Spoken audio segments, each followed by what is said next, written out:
Alright guys, so this is our war against PBT, Prey to Prod battle team.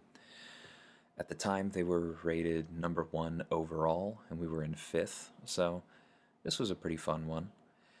This first one, Strike Counter Power Struggle, I actually consider this the easier of the two nodes, as I think I've said before, because you don't have to land as many hits to get to your L1 because you're actually relying on their power bar. Now, I'm pretty sure that right there is why people like to put Sorcerer Supreme on here, or other, power gain champions, because they have a chance of getting to their bar of power when you're not expecting it, outside of your combo, and therefore they can drain your power. But the flip side of that, especially when they have like Mystic Dispersion, is that they're more likely to get their next bar of power. And so as long as you just keep track of your math, right? As long as you make sure that you're not using too many of one type of hit, this is not a difficult fight.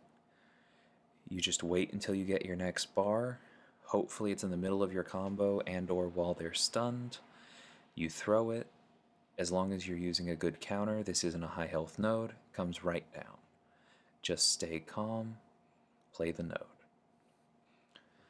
Next one is going to be similar, but this one does have brute force, and I know that Immortal Hulk does have the ability to go unblockable.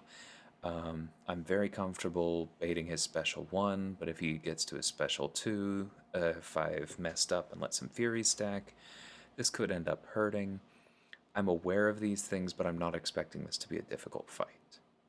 See, there's some brute force. Given how long it took me to bait out that special 1, at this point I'm now assuming, okay, I'm gonna take some degen damage here. But that's acceptable, because I would rather take a little bit of degen damage than stack up a bunch of Furies and take a lot of block damage. Because this node can very quickly get out of control. I still have 2 mediums, I know that's what I'm gonna do to get back.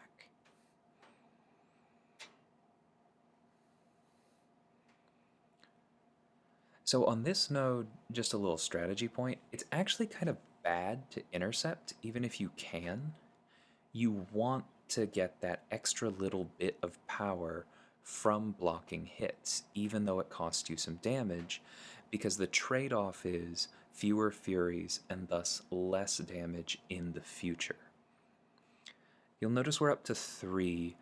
Just the way this node tends to work out, it is fairly difficult to avoid at least some Furies unless you're using a power gain champion. But as long as you're careful with it and they don't stack too high, it's not really a problem. We're still well over 90% and the fight is almost over. Notice, as with many of my Killmonger fights, I trigger protection and I use counterpunch to get rid of it. I was ready for him to go into his little immortal phase, unless I'm forgetting and that's only during the dupe, but I wasn't really worried either. I was anticipating backing off, playing that out, hitting him once or twice, and just being super slow until he was done, and it would have ended in a very similar manner. So next up we have Sasquatch on Encroaching Stun. I've taken this node probably literally dozens of times at this point. Pre-fight's the most important thing, not just because it adds extra damage to the incinerates, but it also throws those power stings, and on a power reserve node where you want him to throw specials and also know that he's going to have a lot of them, that extra little bit of damage helps. I start off doing parries and short combos as is standard for Torch against Mystics. The big thing is just to keep building those smolders. I don't do any specials until as close to the encroaching stun timer as I can. Torch has pretty long specials, which is one of the reasons he's so good for this node, but I still tend to hold on to it as long as possible because we just don't want to risk that. Now at this point I know that I'm probably going to have to throw a special even while he's still in Wrath of Tanarak, but like I said, I held on to it as long as possible, and I actually ended up being wrong and I threw it just outside. which was good for me because between Mystic Dispersion and that extra little... I don't think he's running a lot of points, so that could have been a problem. But between Mystic Dispersion and that last, the bonus power that he gets during Wrath of Tanarak, that could have been a problem. So it was better to hold until the last second, like I said.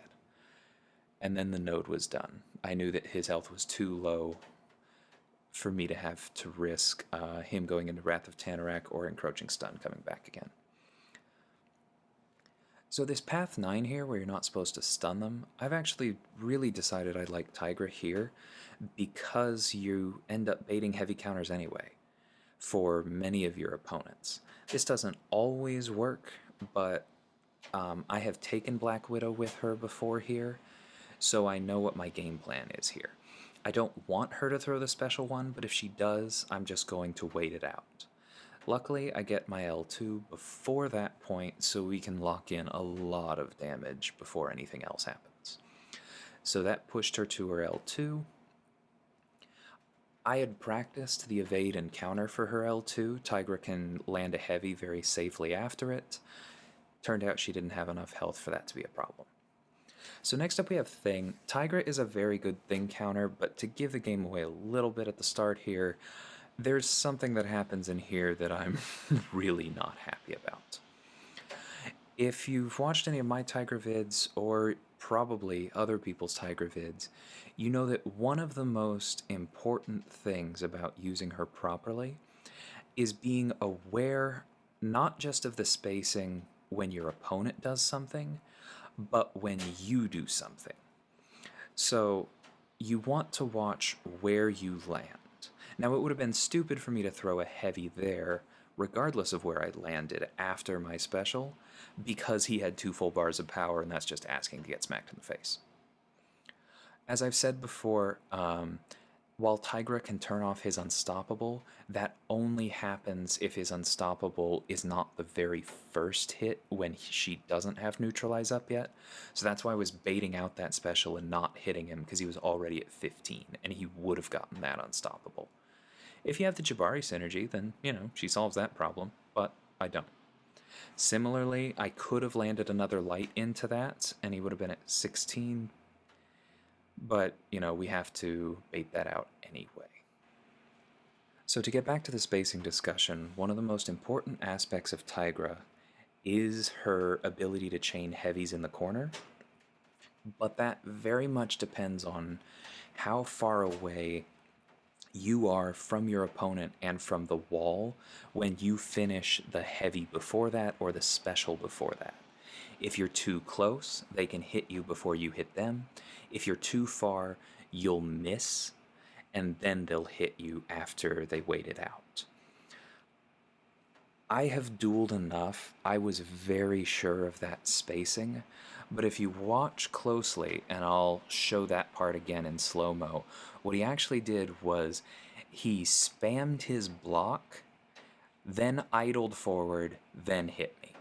So to watch this again, after this special, I am exactly where I want to be. That is the right spacing for the heavy, but look, he blocks, then he idles forward, and then his hitbox is in exactly the right place because of how his light attack animation works, that he hits me even in the middle of my heavy. I'd show that again even more slowly, but at this point it's just painful. Anyway, it happened. The rest of the fight was great. I now know that that's possible, that he can ninja step his way through my heavy. I will be more careful in this fight in the future, because I could have just baited out another heavy and finished the fight that way, right? We were close enough to the end that even if I had lost my final sense, it would have ended right here based on the damage from Primal Sense, regardless of whether I still had the Hunter Sense. Anyway, lesson learned. So next up we have Cable. I've talked before about how some people seem to place defenders on this node with passive regen, thinking that they'll go unblockable. Seems silly, but Cable actually does have an active regen, and he has a very difficult to evade special 1. So I decided to bring Tigra because an unawakened Cable, the only way he's going to cross a bar of power is if I'm hitting him, and because Tigra prevents buffs when she's hitting the opponent, I know that there's no way that he is going to gain that regen and go unblockable. Now, I can phase his specials, but I also don't need to. It's likely to put you a little further away than you want, and then you have to deal with some other things. If you don't need to phase specials and you can just dex them and keep the senses up and get your specials off anyway, it's often safer to not bother. So this next fight, Cosmic Ghost Rider, actually has some of the same problems that my Terrax fight from last war has, and that is that his heavy recovery animation is very quick. And I actually discovered this after we had kind of already assigned this. But we also had a member with some Wi-Fi issues. And so we were doing our assignments with only 9 players. And so I kind of figured I would be able to make this work, even knowing that I was going to get very few, if any, ruptures from my heavies. I knew I was still going to get some, but I knew I was in for a long one on this. That really didn't help, but luckily he didn't finish his combo and get power gain, which is one of the main risks to fighting him with Tigra. If you're wrong on that heavy counter and he gets a full combo on you, he gets that power gain, and if he has enough curses on you, he goes red, and then you're probably dead. So I was trying to avoid that for the most part. And that's why I even let my senses play out. I'm very confident with his special 1 evade. I know his special 2 evade, but I also know that I'm getting my ruptures from the special 1s, not the special 2s, or not from the heavies anyway. So I was fine waiting that out, because I was going to have to use it to refresh my sense anyway. Same idea here. So we're baiting out another special here. Again, dexing rather than phasing, just because I don't want to try and catch him on his dash. So I thought with him against the wall that'd be safe, but that's exactly why I was worried about catching him on his dash, if you watch that. Because something about his medium, even though he's shooting the ground, it seems to like back his torso up such that Tigra's claws don't catch him because they're too high for him. However,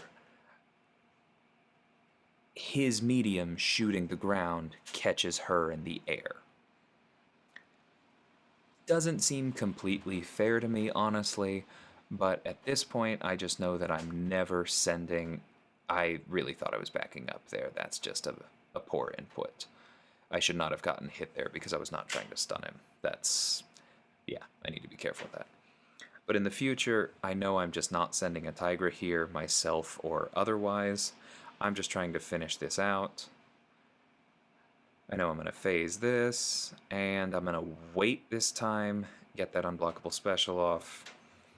Entirely too close, never doing that fight again, never letting anybody else do it. But it's over now. It was not a death. I'm glad I used my power boost. I'm glad I big boosted. I treated that fight with the healthy respect it needed. I was trying to not go into this next fight too cocky, almost getting my butt kicked, probably helped with that. But I'll admit, I also pretty much felt that the war was over here, which is maybe why I ate that heavy. Because I, as you guys know at this point, I am extremely confident with Killmonger versus MODOK. I still think that it is one of the best matchups in the entire game, and I know that after he throws his first special, and I have my True Strike up,